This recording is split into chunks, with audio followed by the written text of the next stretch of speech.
Bien, bonjour à tous.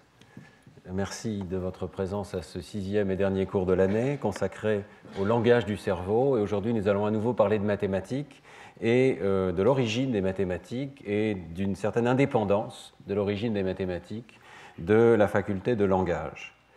Il y a 32 000 ans, des hommes comme nous sont rentrés dans ces grottes, la grotte Chauvet, la grotte de Lascaux. Ils y ont laissé des traces artistiques d'une extraordinaire modernité, d'une extraordinaire puissance, et ils y ont laissé des symboles que nous ne savons pas interpréter, certains figuratifs, d'autres non figuratifs.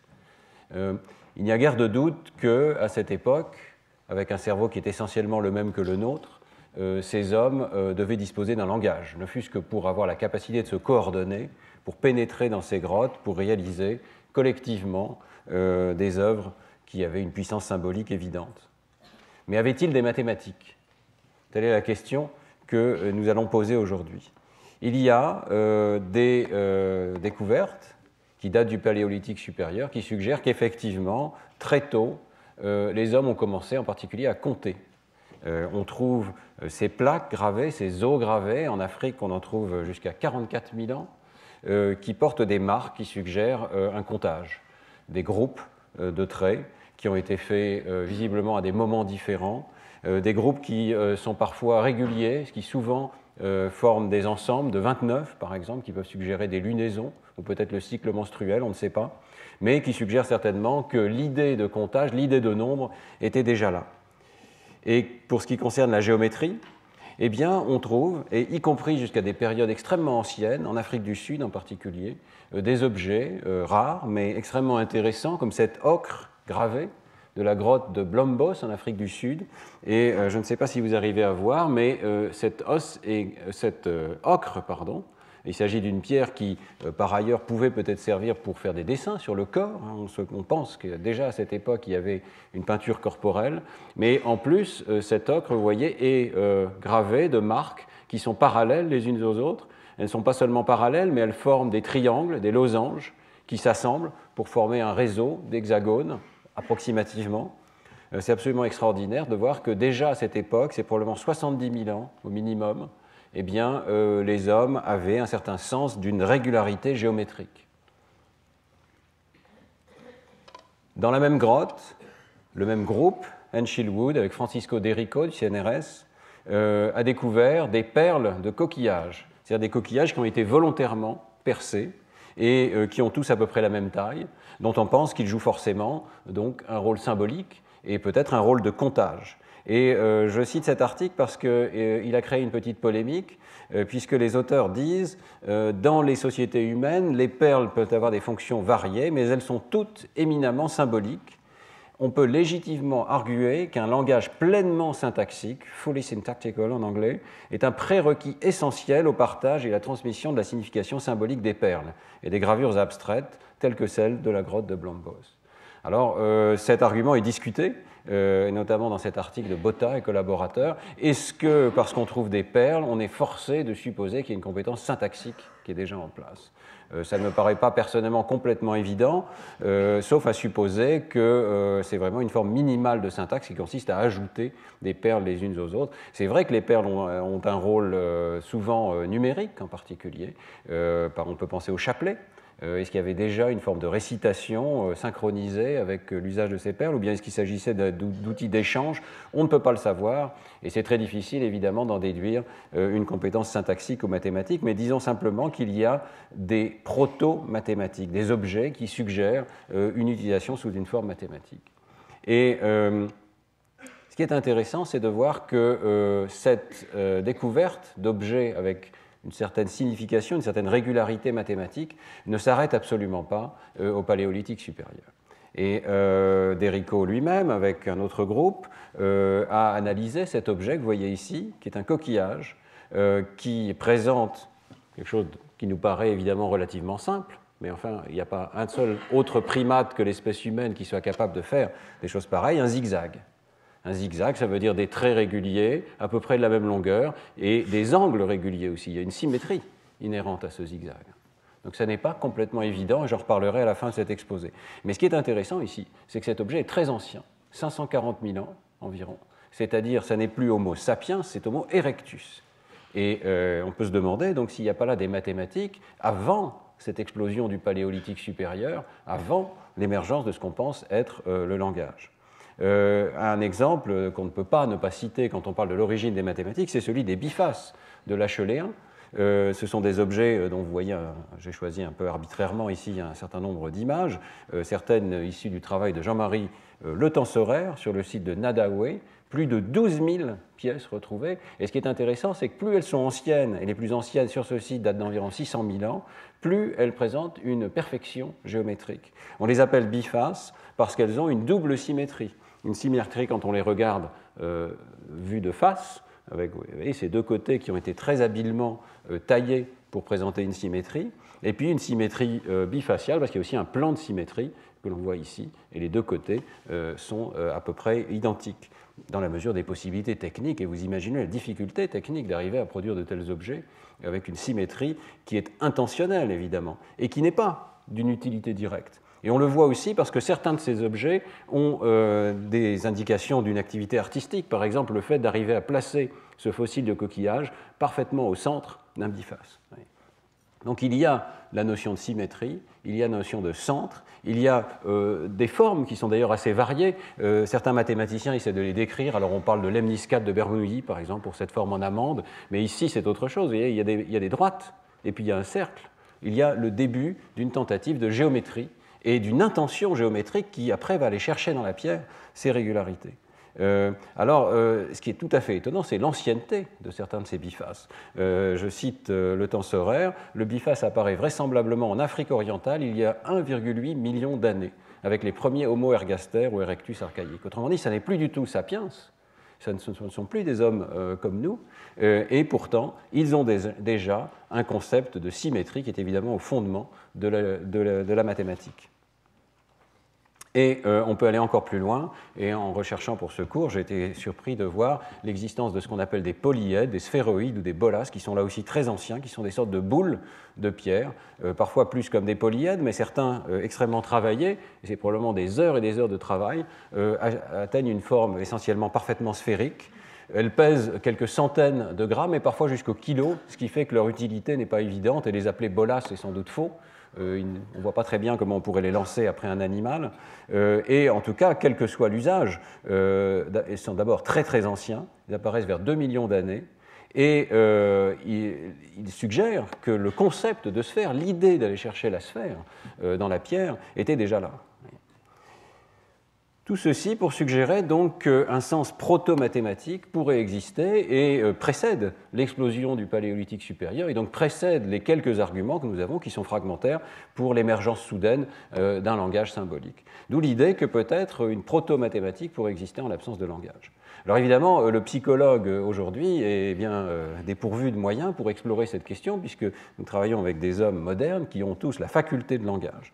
Mais nous avons eu quand même la chance au fil des années dans le laboratoire de travailler avec un groupe d'hommes d'Amazonie, les Munduruku, qui nous ont permis d'explorer non pas les compétences mathématiques en l'absence de la faculté de langage qui est présente évidemment chez ces personnes qui ont un langage articulé tout à fait normal, mais en l'absence de mots pour les nombres et de mots pour les mathématiques. Ce sont des cultures qui n'ont pas inventé beaucoup de mathématiques et qui ont un vocabulaire tout à fait restreint. Et on va voir pourtant, à travers toute une série d'explorations, qu'ils disposent de mathématiques abstraites qui se rapprochent des nôtres. Alors j'en profite pour remercier les collaborateurs qui ont rendu ce travail possible, et notamment Pierre Picat, du CNRS, qui, année après année, retourne en Amazonie, va voir ces groupes, les connaît personnellement, et c'est grâce à lui que nous avons pu envoyer des expériences en Amazonie avec Véronique Izard, avec Elisabeth Spelke de Harvard, et poser donc ces questions que je pense Descartes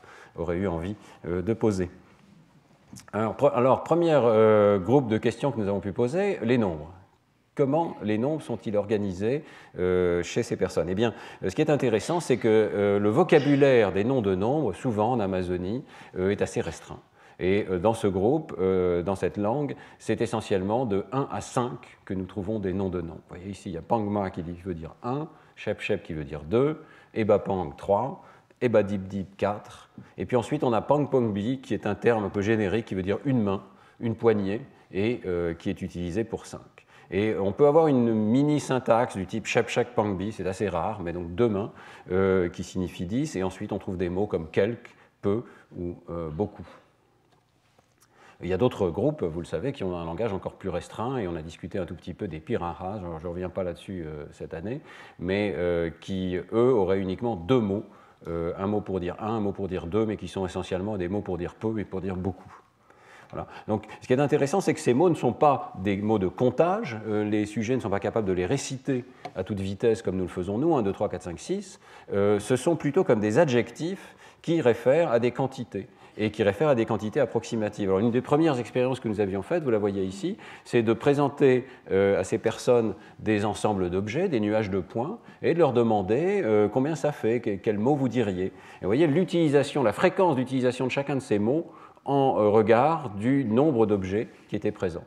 Eh bien, 1 est utilisé pour 1, 2 est utilisé pour 2, et dès qu'on arrive à 3, 4 et spécialement 5, les personnes commencent à utiliser ces mots pour des quantités approximatives qui ne sont pas exactement 3 ou exactement 4. Vous voyez que 4, par exemple, peut être utilisé pour 5 ou pour 6. Et 5 a une courbe qui est extrêmement étalée, et soudainement, on se met à utiliser peu ou beaucoup. Donc, ces mots ne sont pas des mots qui réfèrent aux quantités exactes. Le comptage n'a pas encore été inventé.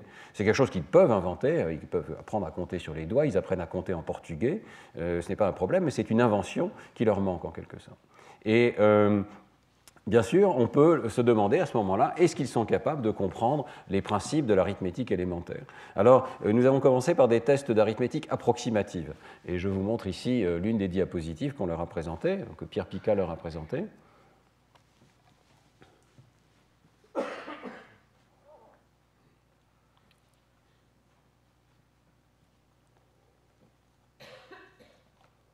Alors, la question, c'est est-ce qu'il y a plus de points de graines dans la boîte ou en dehors de la boîte? Qu'est-ce que vous en pensez? Alors, en général, c'est plutôt dans la boîte, mais ce n'est pas facile, vous voyez la difficulté. On peut régler la difficulté en rapprochant les nombres de gauche et les nombres de droite, donc arbitrairement. Eh bien, cette tâche, les Indiens Munduruku la comprennent parfaitement, bien qu'il s'agisse de noms qui sont bien au-delà de ceux qui sont capables de nommer. Vous aussi, d'ailleurs, vous n'avez pas le temps de nommer ces noms. Vous approximez. Et on voit que le taux de réussite des Indiens Munduruku ici est tout à fait comparable, un petit peu inférieur à celui des sujets français éduqués que nous avons pu tester ici. Vous voyez que dans les deux cas, la performance dépend du rapport entre les deux nombres. Ici, ce qu'on appelle distance, c'est le rapport entre la somme des nombres de gauche et le nombre de droite. Et lorsque cette somme est suffisamment grande, tout le monde arrive à comprendre, ce qui veut dire comprendre l'addition, comprendre la comparaison. Nous avons beaucoup étudié la capacité de comparaison des nombres chez ces personnes, et tant que ça reste approximatif, ils n'ont pas de difficulté à comprendre qu'un des nombres est plus grand que l'autre, indépendamment de la taille des objets ou de la densité des objets. Et à travers des tests tels que celui-ci, où on leur fait choisir le plus grand de deux ensembles, eh bien, on peut montrer qu'ils ont une certaine précision qui est comparable à celle d'enfants de chez nous, mais ils n'ont pas tout à fait la même précision que l'on peut avoir lorsqu'on a reçu une certaine éducation. Et il y a une énorme variabilité chez les Munduruku. Il ne faudrait surtout pas que vous pensiez qu'il s'agit d'une tribu de l'âge de pierre qui vient d'être contactée. Pas du tout. Ça fait 250 ans que les Munduruku sont en contact avec le reste du monde. Il y a donc toute une gradation de personnes, depuis des personnes qui sont bilingues en portugais jusqu'à d'autres qui sont vraiment au fond de la forêt, qui sont monolingues Munduruku. Et ils essayent de recevoir une éducation. Et le gouvernement brésilien essaye de leur donner une éducation. Eh bien, ceux qui ont reçu une éducation élémentaire en arithmétique ont une précision plus grande de ces tests de comparaison. On peut donc développer un sens de l'arithmétique, mais on ne part pas de zéro. On dispose de compétences spontanées qui sont aussi présentes chez les très jeunes enfants. Je vous en ai parlé plusieurs fois dans ce cours. Alors, voyons un petit peu les limites de ce qu'on est capable de faire lorsqu'on n'a que des nombres approximatifs. Ici, vous voyez un autre test. Un certain nombre de points sont tombés dans la boîte. Il faut attendre un petit peu. C'est les limites de PowerPoint. Et d'autres points sortent de la boîte. Combien il en reste? Bravo. Quelqu'un a dit 2. Ça montre qu'en approximatif, il en reste effectivement 1. C'était 5 moins 4. Voilà. Bien, ce que vous venez de faire, on ne peut pas le faire si on n'a pas appris les symboles de l'arithmétique. On a besoin de symboles exacts de l'arithmétique pour faire ce genre de tâches. Et là, nous observons une différence très forte entre les Munduruku et les sujets éduqués français, comme vous venez de le faire. Vous voyez que la performance n'est pas nulle lorsque les nombres sont petits, donc les sujets comprennent très bien la tâche. J'ai oublié de vous dire qu'on leur demande de répondre 0, 1 ou 2, donc il s'agit d'un test exact. Alors ils n'ont pas de mot pour 0, on a une phrase qui consiste à dire il n'y a plus rien. Et puis 1 ou 2, ils ont des mots. Et on peut tout à fait aussi faire le test de façon non verbale, en leur demandant de pointer vers une image où il n'y a pas de graines, il y a une graine ou il y a deux graines. Donc le mode de réponse est verbal ou non verbal, ça ne fait pas de différence. Mais vous voyez que les sujets comprennent la tâche, arrivent à la faire lorsque les nombres sont suffisamment petits, et s'écroulent complètement dès que les nombres deviennent suffisamment grands. Les C5-4 seraient ici quelque part. Les courbes qui passent à travers ces points ici sont des courbes d'approximation, c'est-à-dire qu'on peut modéliser les performances des sujets en supposant qu'ils ont une représentation approximative des nombres. Je vous en ai souvent parlé dans ce cours, une représentation sous forme d'une gaussienne approximative, centrée sur chacun des nombres, mais qui n'a pas le nombre exact. Donc la notion de nombre exact, ou plutôt la capacité d'arriver au nombre exact, manque lorsqu'on n'a pas appris le comptage. Le comptage est une invention culturelle qui développe le sens mathématique, qui permet d'atteindre le nombre exact. Des recherches ultérieures de Véronique Izard suggèrent que le concept lui-même ne manque probablement pas. C'est la capacité d'arriver au nombre exact. Mais on peut voir que le concept ne manque pas parce que les sujets ont l'air de comprendre que lorsqu'on rajoute 1, on change de nombre. Même si on rajoute 1 à un très grand nombre, comme 35, on ne peut pas savoir combien ça fait, on n'arrive pas à savoir combien ça fait, mais on sait que si on ajoute 1, le nombre va changer. Donc, au niveau conceptuel, on a l'impression qu'ils ont un concept développé, et c'est une invention, celle de l'arithmétique exacte, qui leur manque. Alors, autre test qui nous a permis, je m'excuse, il y a une faute d'orthographe curieuse, mais l'intuition des relations entre nombres exacts, entre nombre et espace. Ces personnes peuvent comprendre, comme nous, que les nombres sont organisés sous forme d'une ligne. Dans notre culture, nous les représentons comme une ligne sous forme de la gauche vers la droite, les petits nombres à gauche, les grands nombres à droite. Et nous avons voulu savoir donc, si les Munduruku parvenaient également à comprendre cette métaphore des nombres et de l'espace, qui est absolument essentielle dans la construction des mathématiques.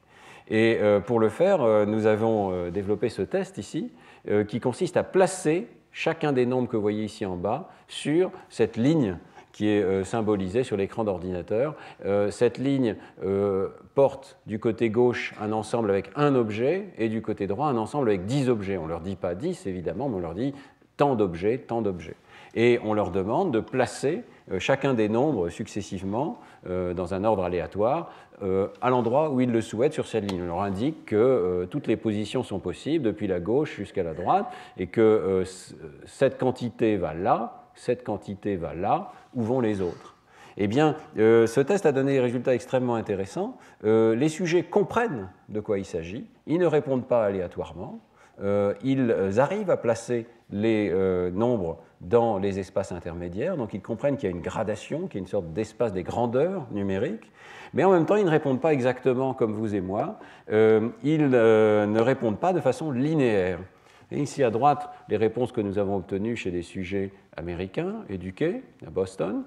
Et c'est ce que vous feriez. Vous placeriez les différentes quantités de 1 à 10 de façon régulière, régulièrement espacée. Vous avez l'intuition qu'il y a le même espacement entre 9 et 10 qu'entre 1 et 2. Eh bien, ça n'est pas le cas pour les Munduruku et pour les différentes personnes qui n'ont pas encore appris à compter, à symboliser les nombres. Et dans ce cas-là, l'échelle est compressive, elle est bien modélisée par une échelle logarithmique, c'est-à-dire que le sens intuitif du nombre est un sens logarithmique. On a l'impression que les petites quantités sont plus distinguées que les grandes quantités. On voit ici qu'elles sont toutes regroupées ensemble. Donc entre 8 et 9, il y a une différence moindre qu'entre 1 et 2. Alors ça peut vous paraître curieux, mais en même temps, perceptivement, c'est évident. La différence entre 1 et 2 est beaucoup plus marquée que la différence entre 8 et 9. Et par ailleurs, c'est exactement ce que font les enfants dans notre culture, par exemple, les jeunes enfants, avant d'apprendre à compter. Donc, vous avez ici les résultats qui ont été obtenus par Ziegler, et qui a fait toute une série d'expériences sur ce sujet. Lorsqu'on teste des enfants de maternelle, et surtout lorsqu'on les teste sur un intervalle de nombre suffisamment grand, entre 1 et 100 par exemple, eh bien vous voyez que les enfants de maternelle vont se comporter de façon logarithmique, c'est-à-dire qu'ils ne vont pas mettre 50 au milieu de 1 et 100, ils vont mettre 10 au milieu de 1 et 100. C'est tout à fait curieux, hein. Et c'est quelque chose que nous faisons tous au départ. Il nous faut modifier notre système intuitif de l'arithmétique pour comprendre qu'il y a un espacement régulier entre tous les nombres, en tout cas que c'est la meilleure métaphore possible de l'espace des nombres. Mais au départ, la métaphore, c'est celle d'un espace comprimé, dans lequel ce sont les rapports entre les nombres qui comptent. Donc il y a le même rapport entre 10 et 1 qu'entre 100 et 10. Et ce ne sont pas les distances en termes de soustraction, mais ce sont les distances en termes de rapport qui comptent. En tout cas, vous voyez, on peut conclure de cette série d'expériences que le sens du nombre n'est pas du tout dépendant de mots particuliers pour le dire. On peut avoir un sens du nombre élaboré, même pour les grands nombres, en l'absence de mots pour le dire, mais à ce moment-là, ce sens du nombre n'a pas exactement les mêmes propriétés que celui qu'on peut avoir avec une éducation au symbole des nombres et au comptage. Alors qu'en est-il pour la géométrie ? C'est la question suivante que nous nous sommes posée avec donc l'équipe, avec Véronique Izard, Pierre Picard, Elisabeth Spelke, et nous avons donc essayé de trouver des tests et d'inventer des tests nouveaux qui permettaient de poser la question de la nature des représentations géométriques. On voit tout de suite, en regardant les peintures corporelles que ces Indiens pratiquent, et ils sont vraiment des maîtres de ces peintures, que le sens de la symétrie, par exemple, est très probablement présent chez ces personnes. Mais comment pouvions-nous le démontrer ? Eh bien, nous avons proposé un test tout à fait élémentaire qui permettait de regarder en une diapositive un concept. Une diapositive, un concept. Le test est extrêmement simple, c'est de trouver l'intrus. Alors j'espère que vous avez trouvé l'intrus. Ça devrait aller. Voilà. Donc vous voyez qu'ici, la seule chose qu'il y a de commune entre tous ces lignes, en tout cas ce qu'on a essayé de faire, d'autres tests après ont été un peu plus raffinés, mais ce qu'on a essayé de faire, c'est d'isoler le concept de parallèle. Toutes les lignes sont parallèles, peuvent être de longueurs différentes, d'espacements différents, d'orientations différentes, mais elles sont toutes parallèles. Et puis, il y a un intrus. Alors, trouver l'intrus. Ça va ? Allez, voilà. C'est le centre du cercle. Un des points intéressants, vous voyez, c'est que vous n'êtes pas tous au même angle par rapport à l'écran, mais vous arrivez quand même à le faire. J'espère. Voilà un autre exemple, dans lequel ici, le concept, c'est celui de l'angle droit, un angle qui est toujours droit, et vous voyez qu'il y a un angle qui n'est pas droit. Il y a une grande variabilité. Hein. Donc, est-ce qu'on peut atteindre ce concept d'angle droit sans avoir de mots pour le dire, parce que c'est un concept qui n'est pas nommable dans ces langues. Voilà un dernier exemple. Vous avez trouvé ? Ce n'est pas si évident, mais voilà l'intrus ici, qui est une symétrie, mais une symétrie d'un genre différent. Il y a différents types de symétrie. Ici, une symétrie axiale qui est commune à tous ces triangles, mais qui est violée ici. D'accord ? Alors, le résultat était extrêmement clair. Les Indiens Munduruku, en dépit d'absence de mots pour la plupart, l'immense majorité de ces concepts, je vous montre qu'un petit ensemble des concepts qui ont été testés, il y en avait une soixantaine, si je me souviens bien, dans l'article, eh bien, les Indiens Munduruku font beaucoup mieux que le hasard dans ce test, pas parfait, mais la plupart du temps, ils arrivent très bien à trouver l'intrus, et donc, implicitement, ils ont compris de quel concept il s'agissait.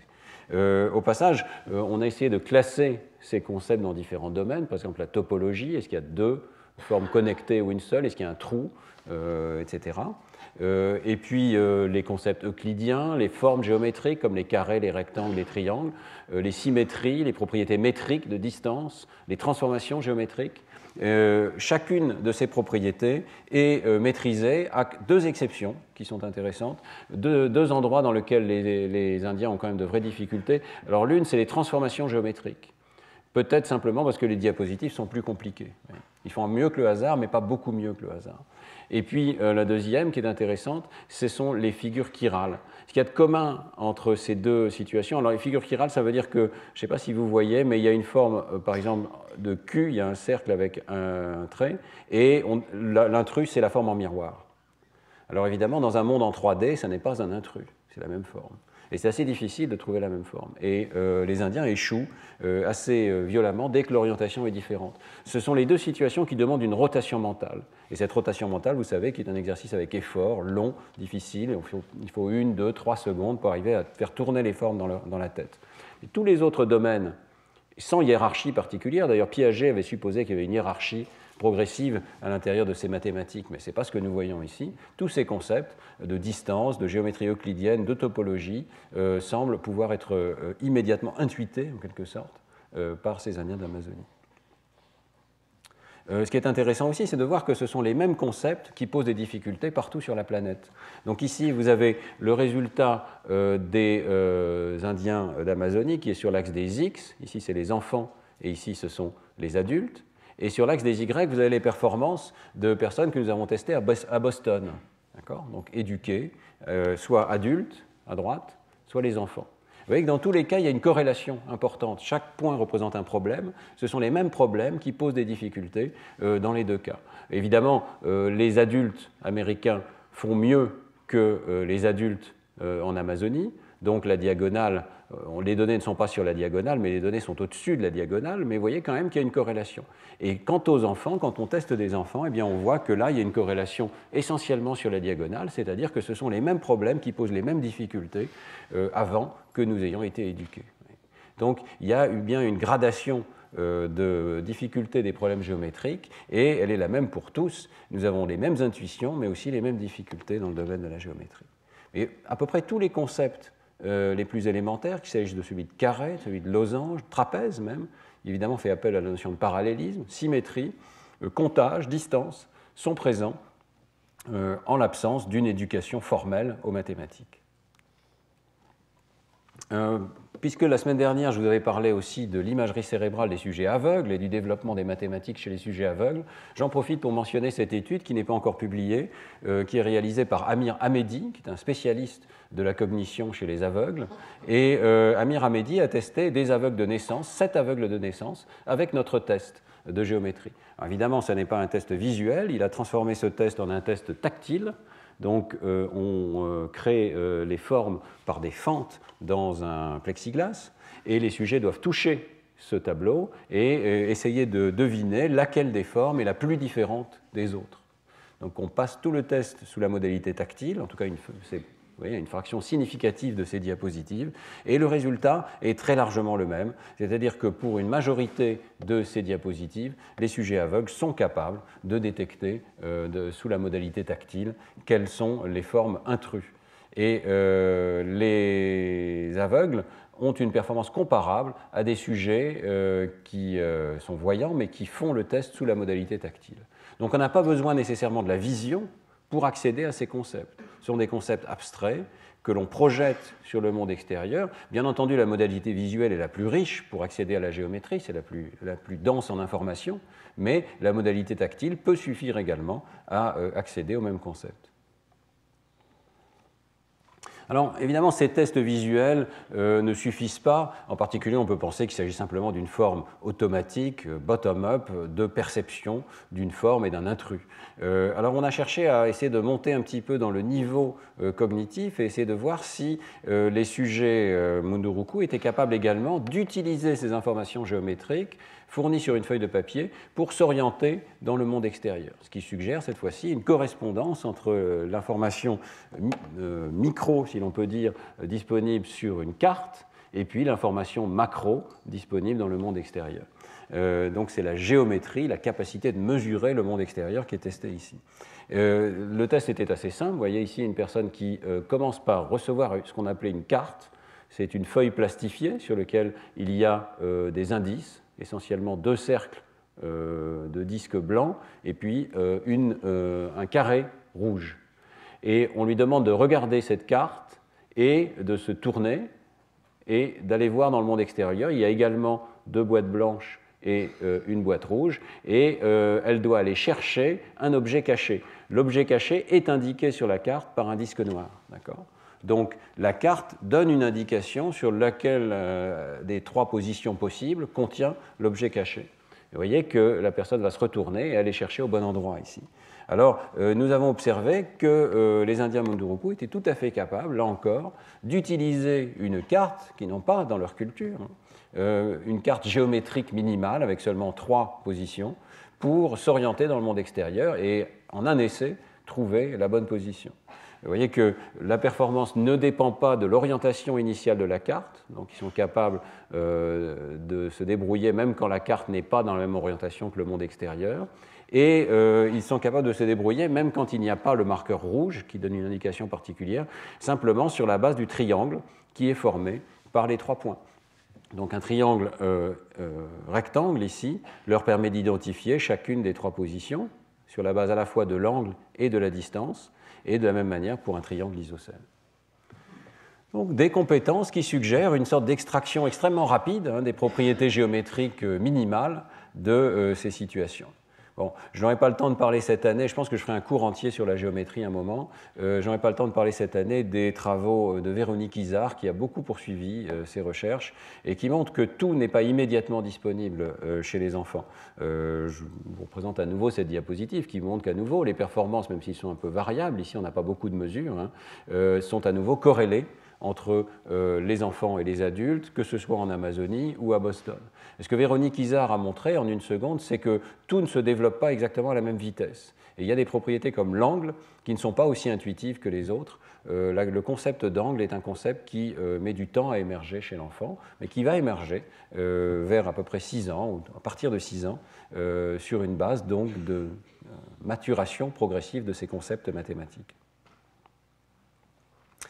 On peut donc conclure de ces études que nous partageons tous, enfants ou adultes, éduqués ou non, des intuitions élémentaires des formes géométriques et de leur correspondance avec l'espace extérieur. C'est quelque chose que nous partageons. Et on peut parler d'une forme de géométrie intuitive ou de proto-géométrie qui est disponible ici chez ces personnes, en l'absence de mots pour le dire. Donc les mots ne jouent pas un rôle essentiel dans la compréhension de la géométrie. Et la semaine dernière, je vous ai montré que lorsqu'on manipule des objets mathématiques, on ne fait pas appel au réseau des aires du langage la plupart du temps. On passe très vite de la phrase qui énonce le problème à un réseau indépendant du langage qui nous permet de manipuler les objets de la géométrie et des mathématiques. Donc ces recherches sont assez convergentes ici. Alors cette géométrie intuitive, quelle forme prend-elle ? Nous nous étions lancé un défi entre nous qui était d'essayer de comprendre si les formes de la géométrie sont déjà euclidiennes ou s'il peut y avoir une intuition de géométrie non euclidienne chez les Indiens d'Amazonie. Alors que je pense que vous connaissez l'histoire de la géométrie euclidienne, cette fondation des mathématiques dans l'Antiquité, avec 5 postulats qui définissent le comportement des droits et des points. Et en particulier, la géométrie d'Euclide incluait un 5e postulat, dont la formulation à l'époque était assez compliquée, mais dont on s'est aperçu qu'il revenait à postuler que dans un triangle, la somme des angles fait toujours 180 degrés, fait toujours pi. C'est une constante. Quel que soit le triangle, la somme des angles fait 180 degrés. Et une manière équivalente de dire, c'est que si on a une droite et un point qui est extérieur à cette droite, il y a une seule parallèle qui passe par ce point qui est parallèle à la droite que l'on s'est donnée au départ. Donc il y a plusieurs manières de formuler ce 5e postulat d'Euclide, mais l'histoire intéressante, c'est que ce postulat est toujours compliqué. On a l'impression que c'est un ajout supplémentaire, moins élégant que les autres postulats, et les mathématiciens, depuis l'Antiquité, se demandent si ce postulat est nécessaire ou pas. Est-ce que c'est un axiome qu'il faut postuler, ou bien est-ce qu'on pourrait le démontrer comme un théorème, comme une conséquence des 4 axiomes précédents de la géométrie euclidienne?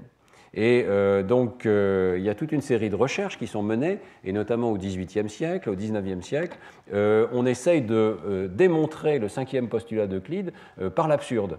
Donc, une démonstration par l'absurde, un raisonnement par l'absurde consiste à postuler le contraire de ce qu'on cherche à démontrer. On va postuler le contraire de cette idée que la somme des angles des triangles fait toujours pi, et on va essayer d'explorer les conséquences, et on espère arriver à une contradiction. Si on arrive à une contradiction, eh bien, c'est que, par raisonnement par l'absurde, on aura démontré que la somme des angles d'un triangle fait toujours pi. Alors, donc, ces mathématiciens explorent les conséquences de cette géométrie qu'ils appellent à l'époque imaginaire, obtenue en niant le 5e postulat d'Euclide, mais ils n'arrivent pas à des contradictions. Et au contraire, ils dérivent toute une série de propriétés intéressantes, mais qui ne sont pas contradictoires. Ils n'arrivent pas à trouver de contradiction. Et finalement, les géométries non euclidiennes voient le jour, avec Riemann, Beltrami, Poincaré, qui montrent que ces géométries non euclidiennes sont en fait tout à fait cohérentes. On peut le montrer en trouvant un modèle en géométrie euclidienne de ces géométries qu'on appelle hyperboliques ou elliptiques. Un modèle très simple, en tout cas on peut simplifier un petit peu, c'est celui de la sphère. Vous voyez que si on trace des triangles sur une sphère, si on appelle droite sur la sphère les grands cercles, c'est-à-dire que dans ces grands cercles, on va toujours tout droit, ce sont des géodésiques de la sphère, eh bien on peut tracer des triangles fondés sur ces droites, et ces triangles ne vont pas avoir la somme des angles qui est égale à pi, qui est égale à 180 degrés. La somme des angles va dépendre en particulier de la taille du triangle et des angles qui sont à la base. Donc voilà un modèle de géométrie elliptique, et de la même manière, on peut avoir un modèle de géométrie hyperbolique.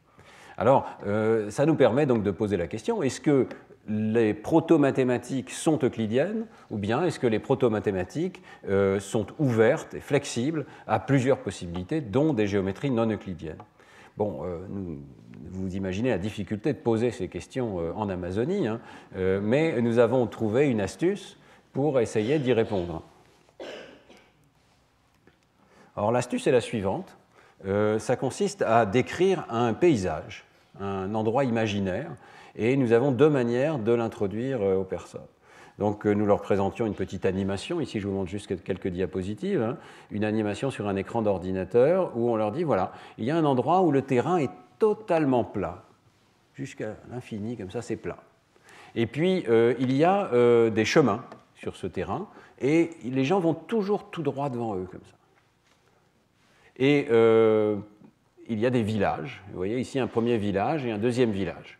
Dans ce premier village, il y a clairement deux chemins qui partent. Et il y a un chemin qui va tout droit jusqu'à un autre village. Ici. De toute façon, ces chemins vont toujours tout droit. Puis, à ce village aussi, il y a un autre chemin. Et ces chemins vont aussi tout droit.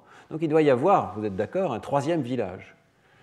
Pouvez-vous m'indiquer où se trouve ce troisième village ? Et surtout, à quoi vont ressembler les chemins à cet endroit?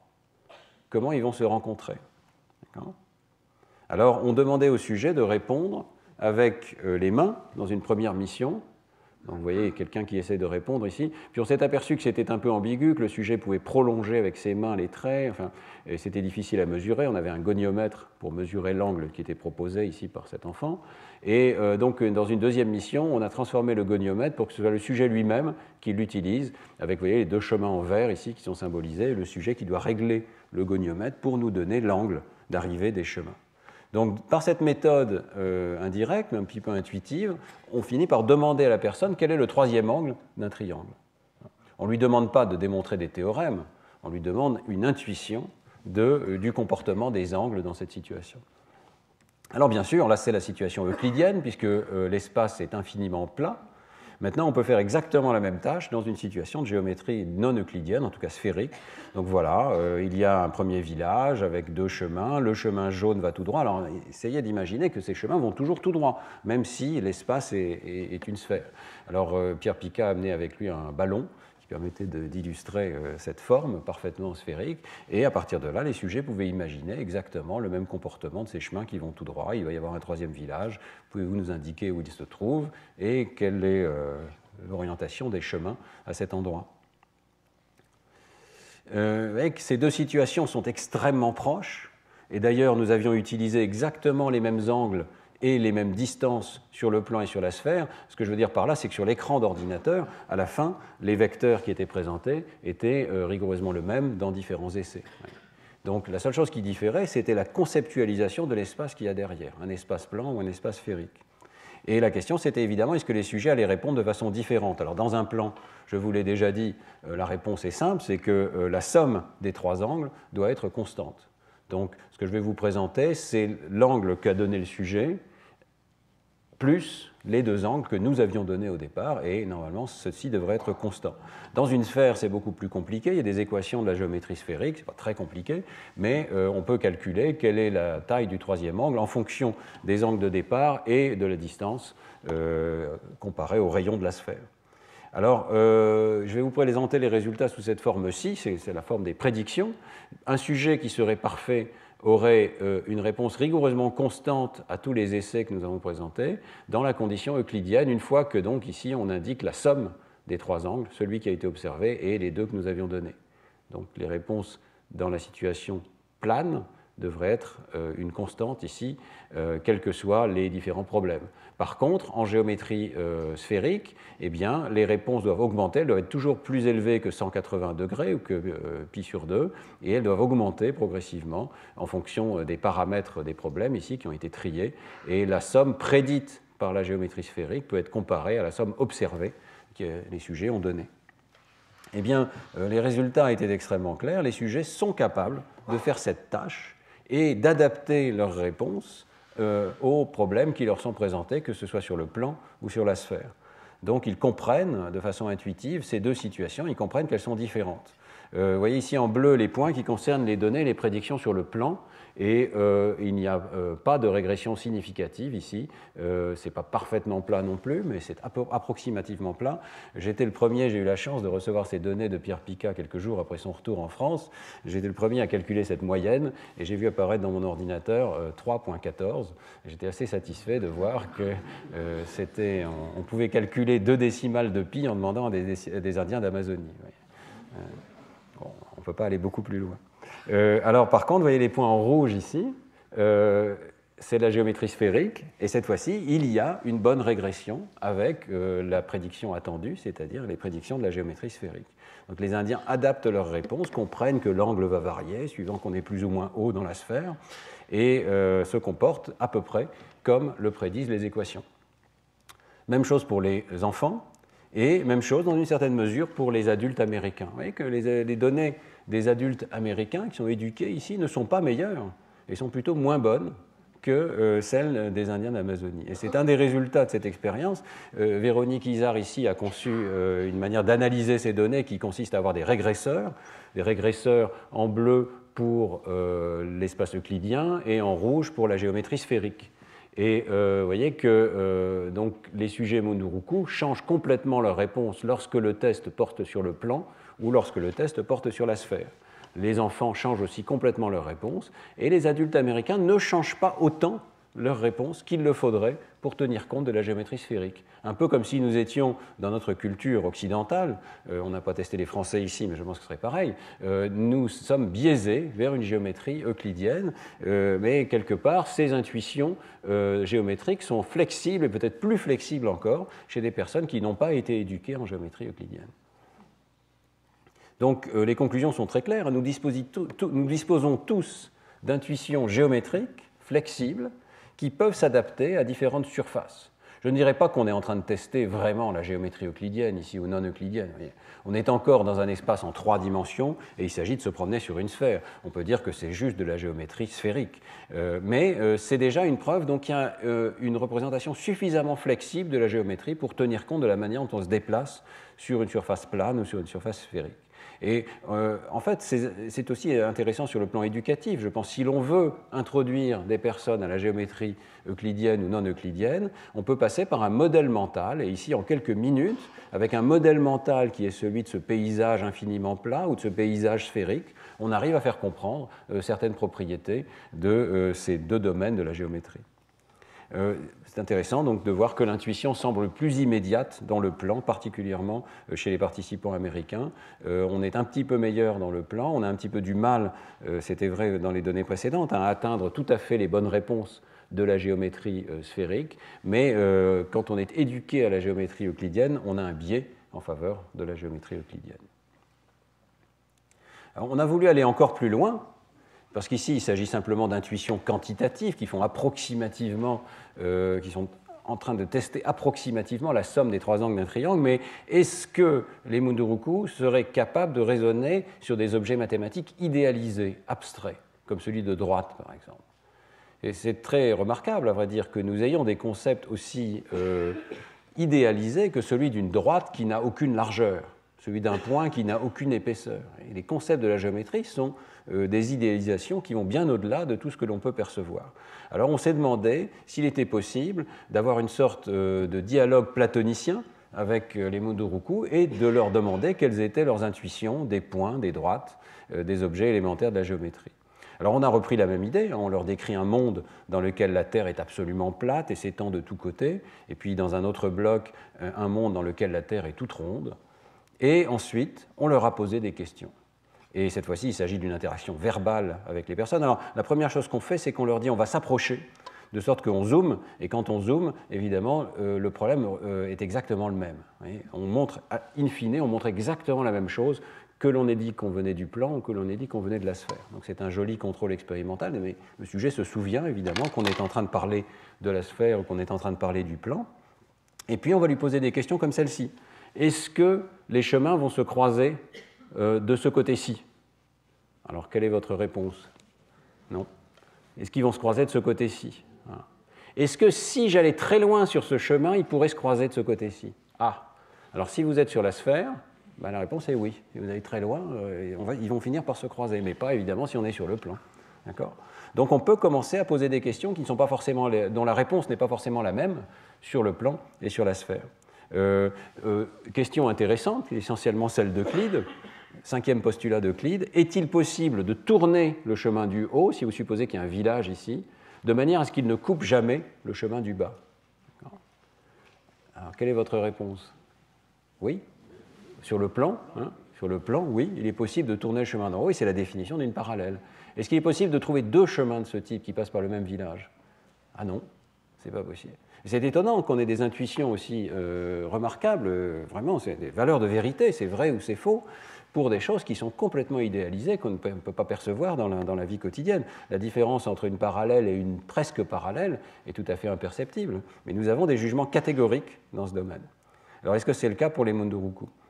Je ne vais peut-être pas vous montrer tous les tests parce que nous avons un temps limité, mais disons simplement que nous avons posé beaucoup de questions qui toutes demandent une compréhension de ce concept de point idéal, de ligne idéale. Donc vous trouverez ceci dans les diapositives. Je ne sais pas si je peux vous indiquer, par exemple, une chose très élémentaire. Vous avez un village. Est-ce qu'on peut faire passer un chemin par ce village? Oui. Est-ce qu'on peut faire passer deux chemins par ce village? Est-ce qu'on peut faire passer plus de deux chemins par ce village? Oui. Mais maintenant, vous avez un village et un autre chemin. Est-ce qu'on peut faire passer une ligne, un chemin à travers ce village, de sorte qu'il ne croise pas celui d'en bas? Est-ce qu'on peut faire passer deux, etc. On pose toutes les questions qui sont au fondement de la géométrie euclidienne ou non euclidienne. Par exemple, ici en bas, on pose la question, est-ce qu'il est possible de faire passer un chemin qui passe par ces trois points? Alors la réponse est non. Mais sur la sphère, est-ce qu'il est possible de faire un chemin qui passe par ces trois points? Je ne sais pas si vous voyez suffisamment, mais la réponse est oui. Un chemin tout droit, un grand cercle de la sphère, si les points sont correctement agencés, il est tout à fait possible d'avoir un chemin tout droit qui passe par ces trois points. Donc, et qu'on s'est arrangé pour que les réponses changent suivant que vous soyez sur la sphère ou sur le plan. Alors, voici une manière de représenter les résultats qui est très simple. Vous avez toutes les questions successives, verticalement, et on a représenté séparément les questions qui ne sont pas distinctives, c'est-à-dire que la réponse est la même que vous soyez sur le plan ou sur la sphère, et les questions distinctives où la réponse est différente sur le plan et sur la sphère. Et ça va nous permettre d'indiquer ce que font les sujets. Donc, cette échelle de couleurs ici représente la réponse typique des sujets, et ici, c'est la situation idéale, ce qu'ils devraient répondre s'ils étaient des parfaits mathématiciens. Vous voyez que tous les sujets répondent extrêmement bien, d'abord, sur ces parties qui sont quand même des questions idéalisées, mais qui ne changent pas suivant qu'on est sur le plan ou sur la sphère. Donc ils ont la même notion que nous de ce que c'est qu'une droite idéale, un point idéal, un village idéal. Et puis, sur la partie de droite, tous les sujets changent leur réponse pour un certain nombre de questions. Les intuitions du plan sont essentiellement parfaites, donc tout ce qui concerne les questions du haut, ici, les sujets font les bonnes réponses. Ce n'est pas toujours la réponse oui, hein. On a mis en rouge simplement la bonne réponse, donc le pourcentage de bonnes réponses. Donc ça veut dire que tout le monde, enfant, adulte d'environ 10 ans, adulte américain éduqué, est capable de répondre sur le plan. Sur la sphère, eh bien, tous les sujets révisent leur jugement pour un certain nombre de questions qui sont portées en bleu ici. Par contre, vous voyez qu'il y a un certain nombre d'erreurs, et ces erreurs sont intéressantes parce que ce ne sont pas des erreurs qui sont propres au Munduruku, ce sont des erreurs que même les adultes américains font. On n'a pas la bonne intuition d'une fraction de la géométrie non euclidienne, de la géométrie sphérique. Et alors, quelles sont ces mauvaises intuitions? Eh bien, elles concernent toutes le concept de parallèle. On n'a pas la bonne notion de parallèle. À la question, est-ce que vous pourriez orienter le chemin du haut pour qu'il ne croise jamais le chemin du bas, les sujets répondent oui, c'est possible. alors qu'en géométrie sphérique, ça n'est pas possible. Des droites, c'est-à-dire des grands cercles, vont toujours se croiser à un endroit ou à un autre de la sphère.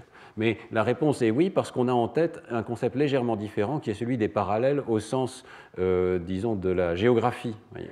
Donc l'équateur est ici, et on appelle d'ailleurs de façon erronée en quelque sorte, en tout cas avec une terminologie qui n'est pas celle de la géométrie sphérique, on appelle parallèles tous ces cercles ici. Mais ce ne sont pas des grands cercles, donc ce ne sont pas des endroits où on va tout droit. D'ailleurs, si vous réfléchissez un petit peu, lorsqu'on est au pôle ici, pour tracer ce qu'on appelle ces parallèles, eh bien, on est obligé de tourner en fait à gauche violemment. Donc, ce n'est pas le concept que l'on demande au sujet d'avoir en tête, qui est des chemins qui vont strictement tout droit. Je suis sur ma sphère et j'essaye d'aller strictement tout droit. Et c'est intéressant de voir que tous les sujets ici se trompent d'une certaine manière et ont en tête le mauvais modèle, pas celui que l'on cherche à leur donner, pas celui de chemins qui vont rigoureusement tout droit sur la sphère, mais celui de parallèle au sens géométrique du terme. Donc, et qu'on commence à mettre le doigt sur des intuitions qui sont vraiment fortes. Nous avons vraiment des intuitions idéalisées des objets de la géométrie, mais en même temps qui ont des biais qui peuvent expliquer les difficultés que nous rencontrons tous à comprendre ces objets de la géométrie, et notamment ce comportement particulier des grands cercles ou des géodésiques sur des objets complexes comme la sphère. Alors, je voudrais terminer cette présentation expérimentale en vous montrant des résultats très récents qui viennent d'être publiés dans la revue PLOS Computational Biology, qui vont un petit peu au-delà de ce travail plus ancien sur les Munduruku et qui posent la question de la combinatoire syntaxique de ces objets mathématiques.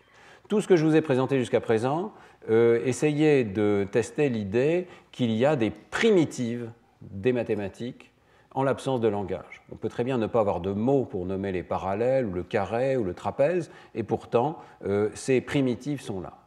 Mais il y a une question supplémentaire qui est, est-ce qu'on a vraiment besoin d'un langage mathématique, et est-ce qu'on peut montrer qu'il y a déjà un langage mathématique élémentaire, même lorsqu'on n'a pas été éduqué, même lorsqu'on n'a pas de mots pour le dire, uniquement lorsqu'on est dans un contexte géométrique.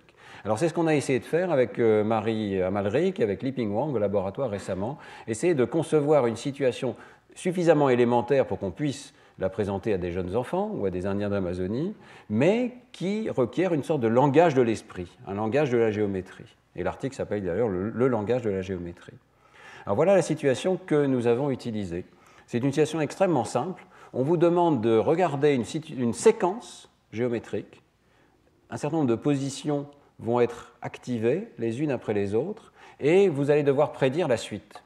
Essayez de deviner quelle est la suite. Alors pour les jeunes enfants, on leur explique que c'est un animal, c'est un poisson, il s'appelle Bloop, et ce petit poisson aime bien se cacher, et il va se cacher à différents endroits, et puis il va sortir, et tu dois essayer de deviner à quel endroit le poisson va sortir la prochaine fois. Donc je vous teste immédiatement.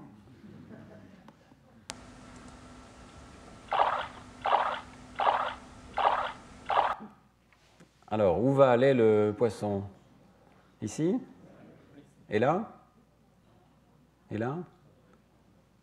Il va faire... Et on va vérifier immédiatement.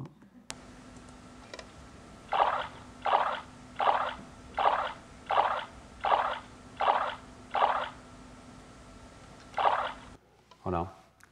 Vous avez compris, vous avez tous eu la même intuition que le poisson ne pouvait pas ne pas aller ailleurs que ici, qui est la suite logique de la séquence. Suite logique, d'accord, mais logique suivant quel principe?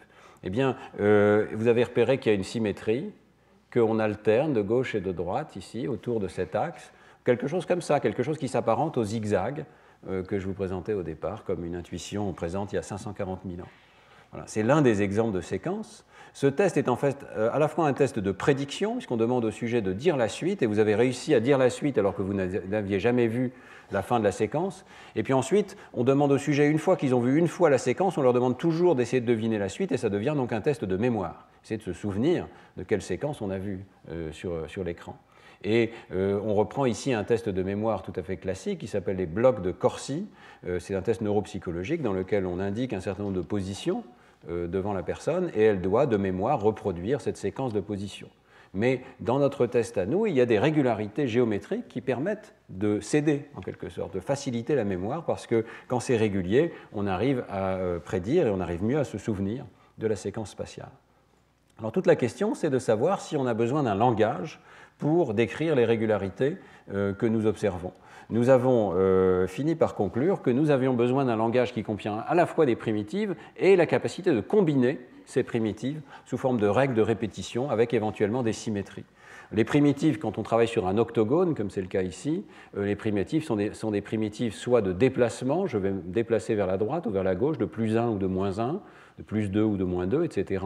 Et puis ça peut être aussi des primitives de symétrie. Je vais me déplacer avec une symétrie par rapport, par exemple, à cet axe oblique, ou par rapport à la verticale, ou par rapport à l'horizontale. Et avec toutes ces primitives en tête, je peux les combiner pour créer des situations comme le zigzag, par exemple. Le zigzag, c'est une répétition, dans ce cas-ci, de la symétrie horizontale, mais en partant à chaque fois d'un point différent qui est décalé de 1. Donc, symétrie, décalage de 1, symétrie, décalage de 1, symétrie, décalage de 1, etc. Alors c'est ce qu'exprime dans notre langage formel particulier, cette formule ici. Je dois répéter la symétrie 4 fois en décalant de 1. On peut décrire de la même manière des séquences comme celle-ci, qui est un premier rectangle et puis un deuxième rectangle. D'accord ? Donc, ce sont des séquences qui sont régulières, mais qui sont de complexité plus ou moins grande, et notre langage essaye de capturer les régularités qui sont présentées au sujet. Ici. Eh bien, quels sont les résultats? Ici, je vous indique le pourcentage de réussite, donc la courbe s'écroule progressivement, en fonction des différentes étapes de la séquence. On présente au départ seulement 2 éléments de la séquence et la personne doit prédire le 3e. Puis on lui en présente 3, elle doit prédire le 4e. Puis elle en présente 4 et elle doit prédire le 5e, etc. Et à partir de ce point milieu ici, ça commence à se répéter et elle doit de nouveau prédire la suite. Mais c'est plus une tâche de mémoire ici à droite et une tâche de prédiction à gauche de cet axe. Alors qu'est-ce qu'on voit? En arrière-plan, on voit le contrôle, c'est-à-dire une situation que l'on pourrait appeler irrégulière, sans régularité particulière ou de complexité maximale. Mais il faut bien voir ce qu'on veut dire par là. On appelle ça aléatoire, ça veut dire que personne n'arrive à trouver de régularité. Dans notre langage formel, ça veut simplement dire qu'il n'y a pas de programme simple qui permet d'exprimer cette séquence particulière. En fait, le programme le plus simple, c'est simplement de lister chacune des 8 positions de suite. Il n'y a pas plus court, si vous voulez. Toutes les autres situations que je vais vous présenter ont un programme plus court, et celle qui est présentée ici, c'est celle que vous avez vue, c'est-à-dire ces 4 segments. Eh bien, vous voyez que très vite, les sujets devinent, dès le 4e ou le 5e item, qu'est-ce qui va se passer, et ils ne se souviennent plus très bien où est-ce que ça a commencé, mais ils se souviennent très bien de la structure de la séquence, et donc, dès que ça démarre, arrivent à faire bien. Même chose pour des séquences, alors celle-ci est très élémentaire, c'est la simple répétition, donc on se déplace autour du cercle, mais aussi l'alternance, plus 1, moins 2, plus 1, moins 2, plus 1, moins 2, c'est une règle que l'on peut apprendre, une règle simple dans le langage. Et puis des choses plus compliquées, par exemple un arc du côté droit et son symétrique du côté gauche. Et que là, c'est intéressant parce que les sujets vont tous faire des erreurs de vouloir prolonger cet arc, mais très vite ils comprennent que non, on va faire son symétrique de l'autre côté, et ils vont s'en souvenir lorsqu'on leur demande de reproduire cette séquence.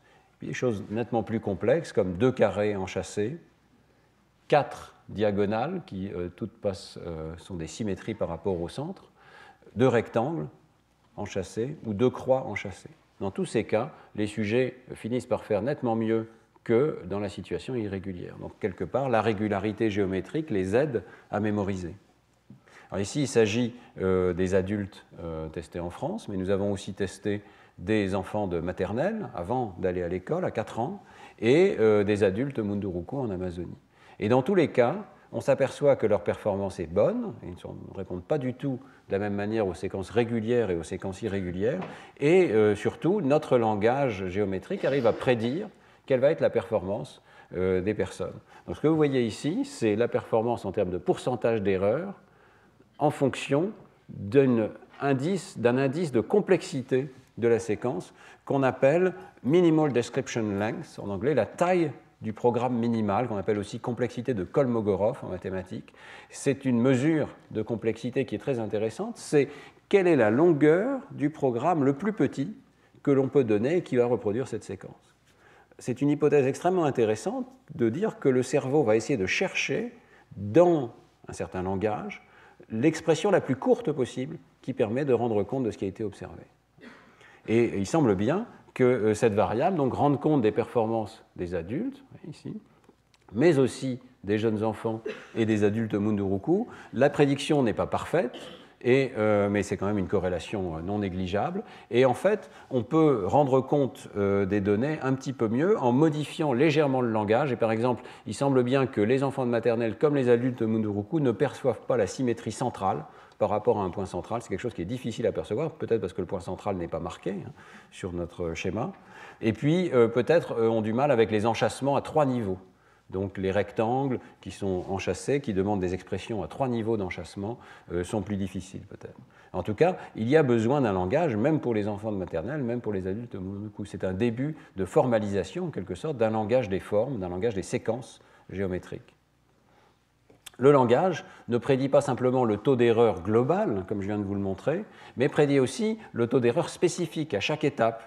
On a vu que les gens font des erreurs, par exemple lorsqu'il s'agit de 2 arcs, un arc à droite et un arc à gauche, 4 à droite, 4 à gauche, évidemment ils se trompent au milieu parce qu'ils ont tendance à poursuivre l'arc qu'on a commencé. Ils ne peuvent pas savoir que l'on va aller de l'autre côté. Bien sûr, le programme fait exactement la même chose. Le modèle que nous proposons, donc à chaque fois vous avez les données et le modèle, les données, le modèle, les données et le modèle, eh bien, le modèle que nous proposons pour ces données suggère donc que les sujets ont une représentation interne des séquences sous forme d'un langage, un petit jeu de primitives qui peut se combiner dans un langage de l'esprit, et que les sujets tentent à chaque instant de trouver le programme minimal. Alors évidemment, trouver le programme minimal, ça n'est pas facile, et ils peuvent faire des erreurs dans le choix du programme minimal. Si on suppose qu'il y a quelques erreurs dans le choix du programme minimal, eh bien, on arrive à prédire toutes les erreurs que font les sujets. Vous voyez que l'adéquation entre le modèle et les données est absolument remarquable. Avec extrêmement peu de paramètres libres, on arrive à rendre compte de toutes ces erreurs successives.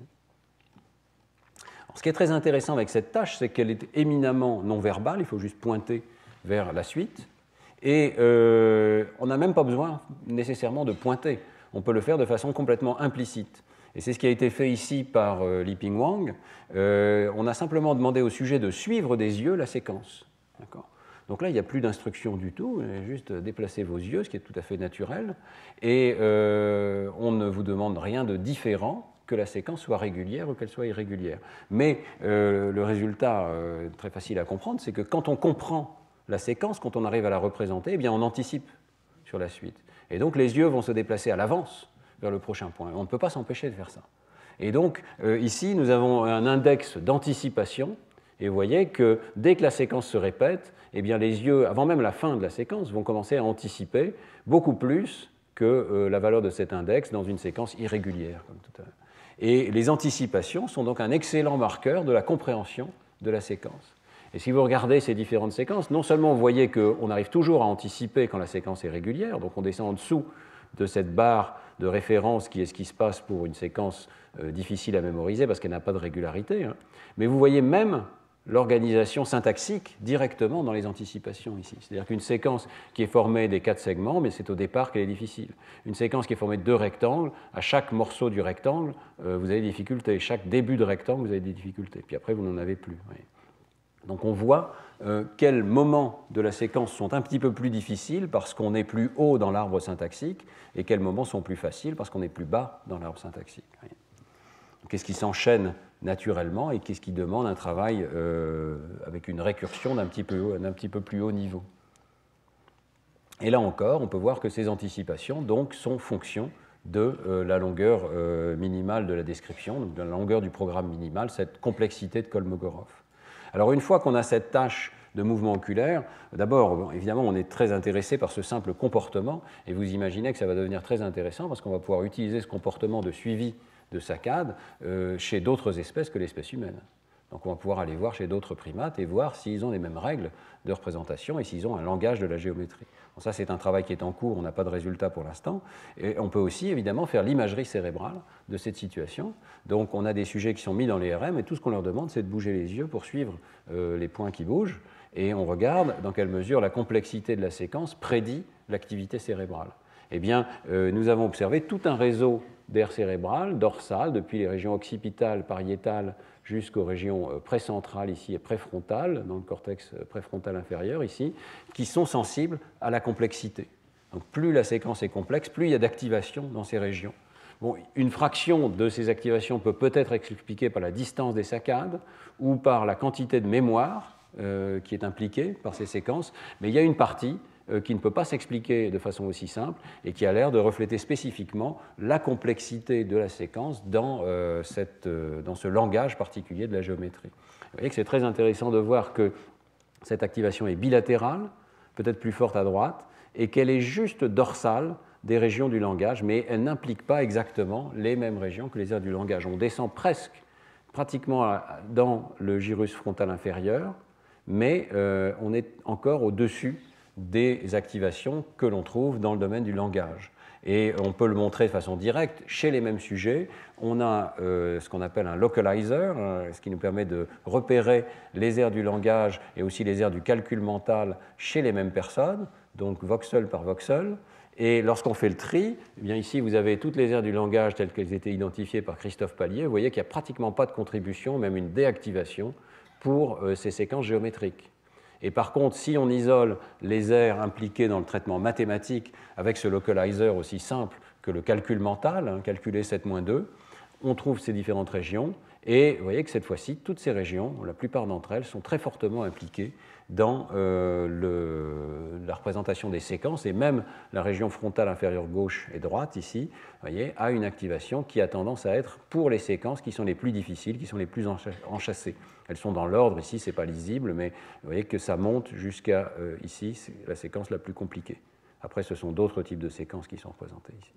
Vous avez une activation qui est fonction de la complexité de la séquence, mais ça nécessite de supposer que ces régions représentent une sorte de langage de la géométrie avec un enchâssement de primitives à l'intérieur d'une capacité de répétition. Quand je vous avais parlé du langage musical, je vous avais dit il me semble qu'il manque dans la représentation actuelle qui est postulée pour la musique une notion de répétition qui est absolument essentielle. Il y a des répétitions avec des symétries en musique. Eh bien ici, c'est ce que nous avons fait pour ce langage de la géométrie. Le langage capture des répétitions avec des symétries. Donc, par exemple, cette formule ici, elle nous dit ça va se répéter, mais avec un déplacement horizontal qui est régulier. Voyez. Ou ce rectangle va se répéter, mais avec une symétrie, avec une rotation de 90 degrés, etc. Donc, je pense que nous avons là un type de langage qui est une sorte de langage de programmation, en quelque sorte, un programme mental pour représenter les séquences. Et notre hypothèse, c'est qu'on va avoir besoin de quelque chose de très similaire pour représenter les séquences auditives telles qu'elles sont utilisées, y compris en musique.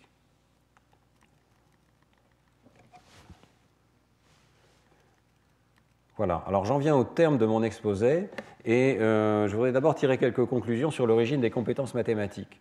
Il est tout à fait clair que nous parvenons à calculer, à faire de la géométrie parce que nous héritons de l'évolution des primates des représentations qui sont beaucoup plus anciennes, qui ne sont pas particulières à Homo sapiens et qui sont en fait, je pourrais vous le montrer aussi, partagées avec beaucoup d'autres espèces, y compris d'autres espèces que les mammifères, qui sont des représentations de l'espace et des nombres et qui nous confèrent des intuitions proto-mathématiques. Évidemment, il y a quelque chose de tout à fait particulier à l'espèce humaine qui est la capacité de s'appuyer sur ces représentations, de les recycler pour construire des mathématiques formelles. Et les mathématiques sont, à mon sens, la réutilisation formelle de ces proto-représentations. Des langages formels, symboliques, précis, cohérents, qui nous donnent accès à des valeurs de vérité exactes, avec des objets idéalisés. Alors, ça m'a amusé de trouver dans l'actualité récente cette image. J'en profite pour vous dire qu'il y a une marche pour la science qui aura lieu bientôt, je crois que c'est le 22 mars, et j'espère qu'il y aura des scientifiques, mais que là, c'est une pancarte qui demande à être interprétée, qui vous dit les faits alternatifs sont imaginaires, en quelque sorte, racine de -1. Bien. Mais j'ai trouvé intéressant cette image aussi comme une image de ce que permet la capacité symbolique dans l'espèce humaine. La capacité symbolique nous permet d'avoir des symboles qui ont du sens, mais ensuite de les étendre, et de les étendre dans des directions qui sont complètement idéalisées. Donc -1, c'était déjà une réussite extraordinaire de l'espèce humaine d'arriver à conceptualiser des nombres négatifs, alors que notre intuition, elle, porte sur des nombres entiers, positifs, des quantités d'objets. -1, c'est déjà une réussite. Racine de -1, c'est une invention extraordinaire. Il a fallu d'ailleurs des dizaines d'années, parce que les mathématiciens utilisaient racine de -1 comme un symbole formel en disant ça n'a pas de sens, mais c'est utile pour les calculs, ça permet de résoudre l'équation du 3e degré. Bon. Mais ensuite, on s'est rendu compte que oui, on pouvait attribuer une sorte de sens à un système formel qui incluait des choses comme racine de -1. L'extension des mathématiques se fait précisément par l'utilisation d'un langage formel qui nous permet de formuler des nouveaux concepts et de voir s'ils ont une utilité ou pas par rapport aux buts que l'on se donne, qui sont de modéliser le monde extérieur. Donc, ce qui est très important de comprendre, c'est que ce langage des mathématiques ne s'identifie pas au langage naturel. Ça n'est pas exactement la même chose que le langage naturel, mais il y a des principes similaires. Des régions différentes du cerveau sont mises en œuvre. Il semble bien que dans tous les cas, nous utilisions des arbres avec des activités qui sont récursives, qui peuvent s'enchasser les unes dans les autres, mais ce ne sont pas exactement les mêmes régions du cerveau qui s'activent, et on peut développer l'un sans avoir développé l'autre, comme on l'a vu aujourd'hui chez les Indiens Munduruku. Alors, de manière générale, donc, je terminerai avec cette dernière diapositive pour justifier le titre de ce cours, Les langages du cerveau.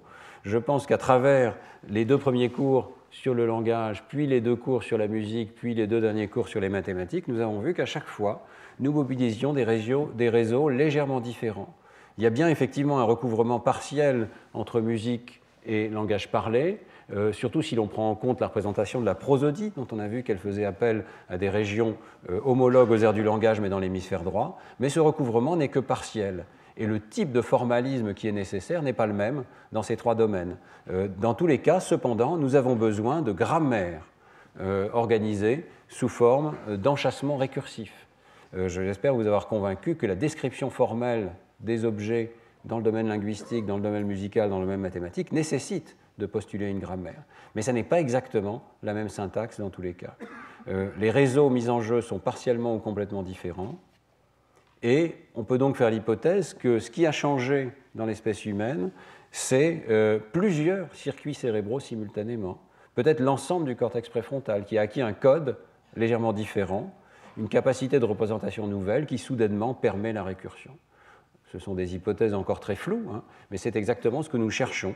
Quelque chose qui explique que nous soyons des primates, mais des primates avec une grosse tête, comme celle de Darwin ici, et des primates capables de représenter des objets complètement nouveaux, qui n'étaient pas anticipés auparavant dans l'évolution, des objets syntaxiques.